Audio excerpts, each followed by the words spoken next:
سيتش أنا بوشمانيج إنسان رب رازي إنسان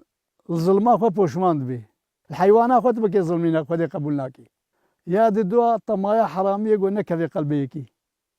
مال الدنيا بوشا وقا وي بلند بي نخوزي بي وحرامي لي وري وقا بندرا كاي قو بالغي يا سيا ضرو إنسان دنيا يجي بيدشكي وقلتنا الضرو دجمني خدي حاشا ما قوتا كي ما يقول دجمنات يا خدي بكن يراك ظاهر شيء نقطة إنسان خوجي بدي ما دام كي خدي عاقلة بيندرا خدي كيمنا بي بحرة خلاص نابي